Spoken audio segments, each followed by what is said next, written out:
Alrighty, so it's been almost 24 hours since the Cali Clasico finished, and that yesterday, after the game was finished, I did do a quick recap in terms of talk about what happened in this game, though I didn't really go too much in depth in terms of it. That's what this video is all about, where we actually talk about what happened in this game. And that, when you look at how this game is, first of all, if you didn't watch this game and you saw the scoreline 3-2 in favor of the LA Galaxy, you're thinking that, well, this is probably one of those Cali Clasico where there was some crazy things that has happened and it was tight and it was a high scoring affair, as we've seen in some of these Cali Clasico, especially at Stanford Stadium. But when you actually watch this game at home, it wasn't really that close. And this, I think, is one of those games where, the old saying, the scoreline doesn't indicate how the game played. This is exactly the case, where this game, in terms of the scoreline, really didn't indicate the fact that, the Galaxy, they were by far the better team for the majority of this game. And it's crazy to say that that is the case, consider this game is played at Stanford Stadium, and historically, the Galaxy have always struggled against the San Jose Earthquakes at Stanford Stadium, and I've always seen the Quakes put up a good fight, no matter if they're good or bad. But in this game, I mean, it was just one of the most disheartening performance I think they have ever put when they play at Stanford Stadium. Like, even the 1-0 loss that I remember, which is the only other loss that they have suffered prior to last night in the Cali Clasico at Stanford Stadium, they put up more fight in that one. This one was a whole different story. And really, I think the only fight that they kind of put up was the last 15 minutes of this game. But unfortunately, by then, they were 3-0 down, and, when you're 3-0 down and you put up a fight in the last 20 minutes, most of the time you're not going to able to come away with a result unless if you decided to do some spectacular comeback, which again, we have seen it happen at Stanford Stadium, and that, I don't want to just say that, it was not possible, because again, anything can happen in a Cali Clasico at Stanford Stadium, and maybe it looked like it was going to happen, but it kind of never did. Now, in the first half, I thought there was a lot of possession early for the Galaxy. That would be the story of this game. The Galaxy was dominating possession, and they really worked it well in terms of dominating the possession and creating chances. That's kind of something that we have seen before, where when teams dominate possession, it doesn't always mean that you're going to be the more dominant side, because, with those possession, you have to basically work around the defense. You have to have a good build up in terms of creating chances. And so many times this season we have seen teams that have said that they're a possession based team, but they have not done a great job in terms of really making those possession and really creating chances and really do well in the build up. That was different for the Galaxy in this one. I thought they did a really good job for the majority of this one. Cabral had the first opportunity in the 10th minute, but because it is Cabral, it's not going to go into the back of the net as he puts it wide from close range. The turf definitely was an issue in this game, and when I was in the stadium and when I saw the pitch in this game, I mean, actually I kind of talked a lot about it doing my quick recap, where I was kind of concerned that, with this game taking place in September, and it is football season now in September, and Stanford, of course, have play on that pitch, I was maybe concerned that we might see some American football lines that kind of overlap the soccer dimension, as we've seen before in some of these MLS game play in an NFL, or in this case a college football stadium. And the good news is that was not the case. The bad news is you can definitely see the turf was beaten, especially on the byline toward the right side and toward the bench area. It was very beaten up. Like, a lot of players was slipping, being left and right whenever they get to that spot. And that, again, the turf might have played a factor in terms of the fact that really for the first half, I didn't think it was kind of an exciting game. And I think both of these teams was just trying to get their footing and trying to get themselves kind of familiar with just a bad turf that was playing in this one. But nevertheless, Galaxy would take the opening goal, and in the 12th minute, guess who? It's Chicharito scoring from Araujo and Delgado, because Chicharito, he started to have that knack of scoring in the Cali Clasico before. He done it last time when the Galaxy played against the Quakes back at PayPal Park back in 2021, and he scored a brace in this one. He ended up scoring a brace in this one too, as he scored here to make it 1-0 in favor of the Galaxy. But again, just terrible defending from the Quakes. I mean, I've seen this so many times this season where I'm not even mad when I see that, because I kind of expect of the way that this team has just been so bad in terms of defending, and now after giving up 3 goals, they're now back to being the worst defensive team in the league, and it's again just another reason why I've said in the moving forward series they absolutely need to maybe think about buying more defenders and trying to cover from those blocks.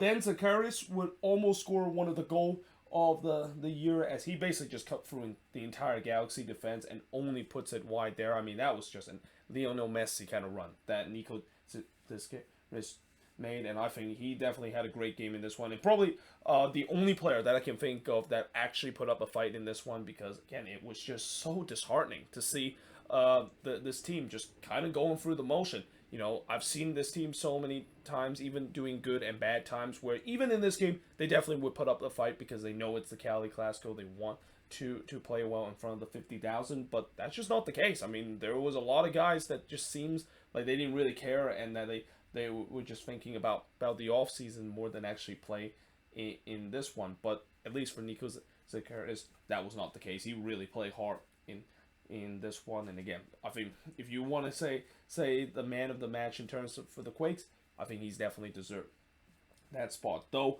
again, possession was 67-33 in favor of the Galaxy. This is something that we don't see the Quakes have done a lot with, where they just got absolutely outpossessed at home. This is a team that always tends to dictate play when they play at home. And yes, I know this is technically not a home game for the Quakes being playing at Stanford Stadium, but I'm going to count it because of the fact that, you know, they're playing in a stadium that they have traditionally played the Galaxy for the past couple of years. But again, they were just getting pinned deep, and they were just getting outplayed throughout this one.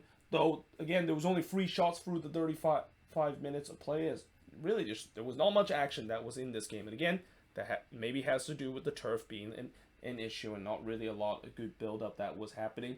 Though Puig did just puts it high from the outside in the 38th minute before Grandsir would puts it high or puts it wide from long range. And the Quakes need to get to halftime, because again, it was a very disheartening performance in the first half, and I was hoping, you know, going down 1-0, you know, it's not the worst case in the world. They just need to regroup. And nope, Bergman would score in the 43rd minute to make it 2-0 in favor of the Galaxy from Marquis Delgado. And while that was definitely a great goal from Bergman, definitely a goal of the week contention, with him striking him very lovely from about 24 yards out.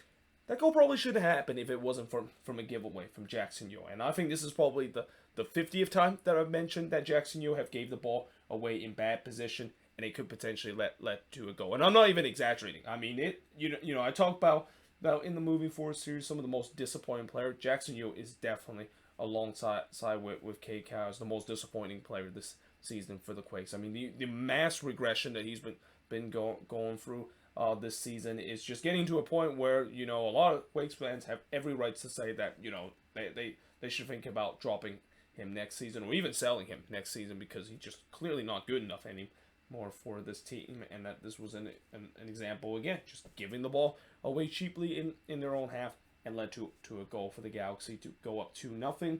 Bond then tipped Espinoza's shots over before we do head to halftime, with the Galaxy leading 2-0. Now in the second half, Ibovasi would go on his bike but hits it, but that one actually goes right to Jackson Yeo, but he puts a weak shot right to Jonathan Bond. By the way, Ibovasi, yeah, this was definitely a rare off night for him this season, and a rare night where he actually was not a factor against the Galaxy, because we know that he definitely loved to score against the Galaxy, even going back to his Portland days, and that he was pretty much a non-factor throughout this game, especially in terms of the finishing department. Edwards then blasts one into the stands before Cal would blast one from long range. And again, I feel like there was a little bit more urgency from the Quakes in the second half. You can definitely see that they show that urgency that they need to get one back. There was a shout for a handball for the Quakes that was not given in the 55th minute before Cabral would put one into the side netting, and actually Cabral would get subbed off a couple of minutes after that. I mean, that just sums up Kevin Cabral time with the LA Galaxy, where his confidence level is just absolutely shot right now. Like, this is a guy that there's a reason why I say he is considered to be maybe the most cursed number 9 in the league right now. Well, him and CJ Sapon is probably right up that list in terms of the most snake-bitten number 9 in the league. And that, yeah, I mean, you can definitely see that shot from Kevin Cabral just clearly show that he has zero confidence in front of goal right now. Though one guy that did have confidence was Samuel Grandsir, as he actually forced Mark Sinkowski to make a good save. And again, the defense for the Quakes was still falling asleep heading into the second half. And little do we know that in the 69th minute, they would give up the third goal. And it's Chicharito again from Alvarez to make it 3-0. Though I would say that that was pretty good soccer from the LA Galaxy, especially a lovely 1-2, kind of a very, very Barcelona tiki-taki kind of style of 1-2 ball play to Chicharito and puts it into the back of the net. And yeah, that of course made it 3-0 in this game. Though, just 2 minutes later, a penalty was given to the Quakes as Bond was brought Bond brought down Espinoza in the box. Then, as they were about to take the penalty, I noticed it was a fan that got a selfie of Chicharito, and no security was found to tackle him. Now, I know this is going to be also a big talking point throughout this game, and that maybe this might be forgotten for a while, but I think the Stanford Stadium security need to be called out after this game, because there was just multiple times where we have seen a situation. Well, eventually, I think there was a couple more pitch invader that was going on, and they eventually got it controlled, but this was just absolutely unacceptable. Like, the fact that a fan just kind of get on the pitch and kind of took a selfie with Chicharito, almost like he was taking a selfie from outside the stadium, and no security was able to tackle him. And not only that, what's even more embarrassing is that he literally was able to run back, and the security, from what I heard, even opened the gate for let him exit. I mean, that is just beyond a level of embarrassment that I think that should be held accountable in terms of the security at Stanford Stadium, because there is just no way in the world this should be happening. And what's even more frustrating is that this basically just wastes time for the Quakes. Like, the Quakes, they're desperate in terms of getting a goal back, and now you have this situation, and that of course delay time, and that I know that time will probably be added on, because again, it's something that is not really related to the point of play. So in many ways, not only the fact that I was kind of frustrated that a pitch invader comes in, but the fact that security did nothing about that, and we delayed the game for a minute or two, and the fact that the time was running out just adds to the more of the frustration. I mean, my feelings toward pitch invader. I do not like them whatsoever. I think it's a very stupid thing for all these people that decide to do. I mean, yes, I know maybe some of them are kind of drunk and they just kind of want to get into the action, but at the end of the day, the consequences will always be more than actually what they gain, because you don't really gain anything for doing that. But again, especially this with the way that it basically wastes more time, and that by the time the penalty was taken, it was already 3 minutes ever since the penalty was being called. And again, that was probably not going to be added on by the referee because of it kind of isn't really related or expected to be a bit of a stoppage because of what happened. But anyway, in the 74th minute, Espinoza eventually did puts away the penalty, and maybe more Stanford magic upcoming, because again, a 3-0 lead for the Galaxy. I know their fans probably are not thinking that it's safe whatsoever, because at any game 3-0 seems to be done, but at Stanford Stadium it's never done. Like, that there could be some more magic could be coming in the Cali Clasico at Stanford Stadium. Though Chicharito tried to make sure that was not the case as he was going for a hattie, and I thought he had it. I mean, he went through on goal there, but he just couldn't put that one on target. The same goes with Eboasi as he heads it just high before Alvarez blasted high in the 80th minute. And this game really kind of opened up, which that definitely does not favor the Galaxy, because again, when you're leading, you don't want to get to play in a track meet against a team that is desperate in terms of trying to get one back. Eboasi then puts it wide from close range before Nathan heads it just high from close. In the end, the Quakes, they're throwing the kitchen sink. They've just had that urgency that I wish they should have shown in minute 1. Eboasi then tried to stab it in the front post from the corner, but he missed that one wide. Before in the 4th minute stoppage time, the Quakes did get the second goal. It's Nathan scoring from Choreko to make it 3-2 in favor of the Galaxy. Though, I thought originally this was supposed to be an own goal on Derek Williams, because he basically, there was no need for him to basically get in the way of that and blocking that shot. Jonathan Bond clearly had that one, and it kind of deflected off of him and basically took a wicked deflection and goes redirect toward goal. Now, fortunately for him, the referee blows for the full-time whistle. And, I was kind of disappointed when the referee blow for the full-time whistle after the goal was scored. Not because, well, not just because of the fact that, the Quakes, of course, had no chance of coming back, but I feel like the referee should at least give one more play, and maybe two more play to the Quakes, because, again, you never know. In the Cali Clasico at Stanford Stadium, there may be some more late magic like what we saw back in 2013, but it was not meant to be this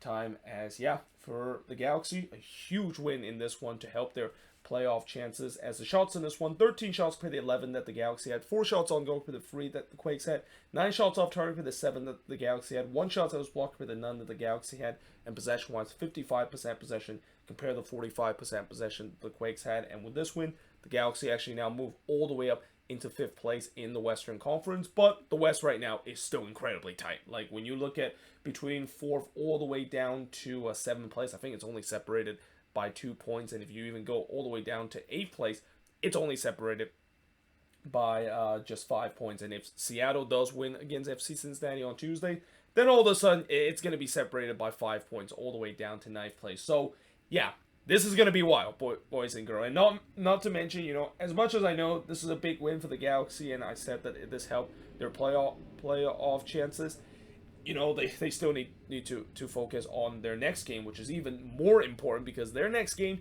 guess who they, of course, play? Oh, yeah, it's against RSL, that team that is chasing them in terms of the playoff position. And while technically, if the Galaxy doesn't beat RSL in that game, RSL, of course, wasn't able to overtake them because the Galaxy does have the tiebreaker over them. But if that is the case, then again, that just throws another twist in terms of what already been a wild tale in the Western Conference race. So yeah, very interesting to see how things are going to go in these next 2 weeks. And that, again, it's kind of disappointing that the Quakes weren't able to help out a lot of teams, especially in terms of my team, Minnesota. And by the way, that's going to be a very interesting game. That's going to be a Blues Knot derby. That, remember how I said before that, usually when there's a Blues Knot derby, I would wear the jersey of the team that, depending on situation, that I'll wear that jersey and really root for them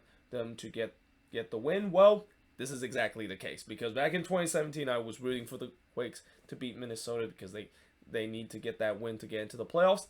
It's now the table has turned, because it's time to now root for Minnesota to try to beat the Quakes if they wanted to make it to the playoffs, because, speaking of Loons, they're now that team that does not want to sit in that 7th position where that's kind of like the ultimate hot seat in the Western Conference, and the ultimate spot that you could definitely find yourself in big trouble if you don't pick up resort. And knowing the fact that the Loons have really struggled in the last couple of weeks, yeah, you feel like that's a game that they absolutely need to win against the Quakes. And, judging how the Quakes, of course, play, and knowing the fact that the Loons will get more of those important players back, I would assume that they can beat the Quakes.